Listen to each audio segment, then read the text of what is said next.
Hello, Outstanding Ohio. My name is Alex Fogle, and I am coming to you from Fogle Farm, which is my flower farm in Chardon.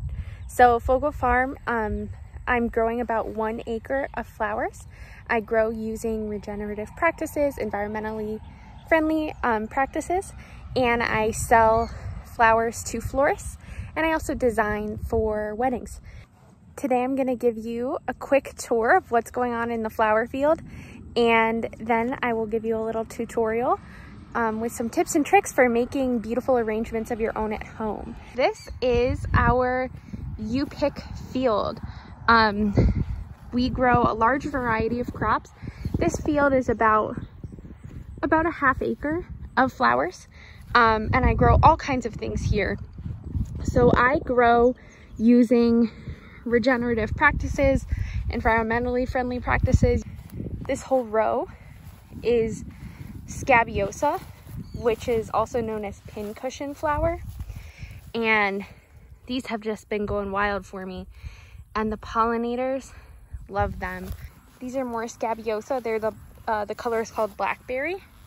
And you can see a monarch butterfly hanging out, enjoying the flowers.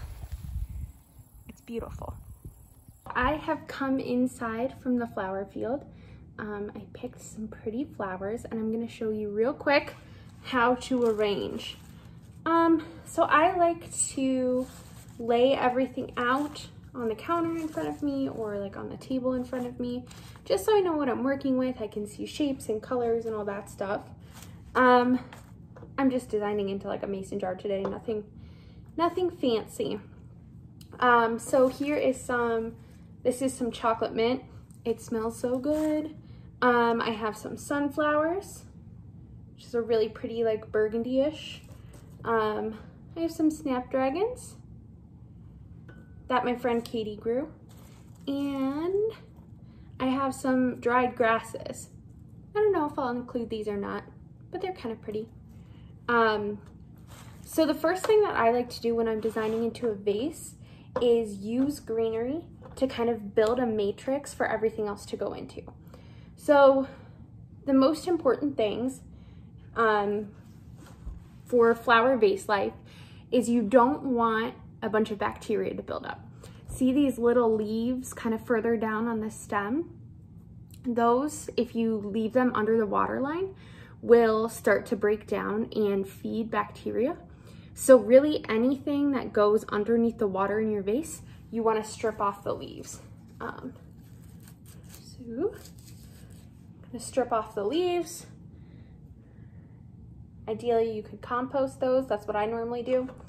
And then this stem is just too long for this vase. The scale just isn't right. So I'm gonna give it a little trim, put it in the vase. I design, when I'm doing designs, I use this Lazy Susan because it makes it really easy to spin my vase around, but you don't have to. But if you like designing flowers, they're less than $15 on Amazon. I recommend it. So I'm just gonna kind of crisscross this mint into my vase. And like I said, as I'm doing that, I'm thinking about heights. I don't want everything in the vase to be at the same height, or it really ends up lacking a lot of dimension. So I'm trimming things to give different height. And that starts building up that matrix of stems that you can design into. So I'm gonna go in next with a sunflower, I think. This is a super simple arrangement. I would usually do something a little fancier, but this is what I have on hand that's not already going out to customers. I sold a lot of my blooms this week. So again, when you're putting in your focal flowers, you want them to be facing different directions. You want them to have different height.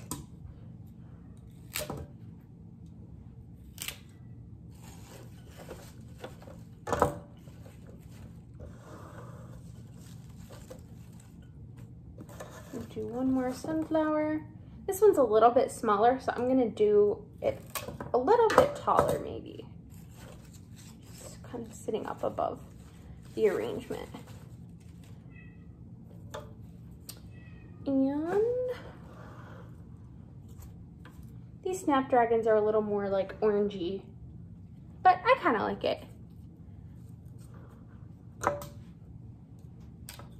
Again, once you're going in with like your secondary flowers, like the snaps, thinking about varying heights, you don't want everything on the same plane typically. I also like designing in odd numbers usually. So I have 5 mints in here, I have 3 sunflowers, I have 3 snapdragons. Okay, so as I'm playing around with this, like I feel like this snapdragon is just too far up there. Same with this mint. One thing that I see a lot with people who don't design very often is they really like just pack as many flowers into the vase as you can. And I would encourage you to edit, do less sometimes, give each flower or foliage, what have you, give it a little space to shine. And here's one of my dried elements. I kind of like that.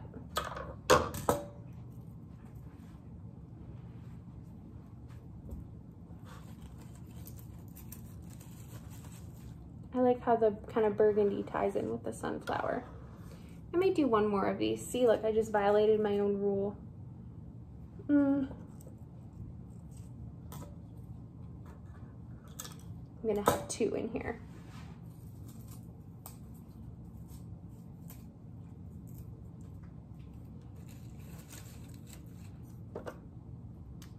And there you have it. Here's a super simple arrangement that you could make with stuff growing in most any garden.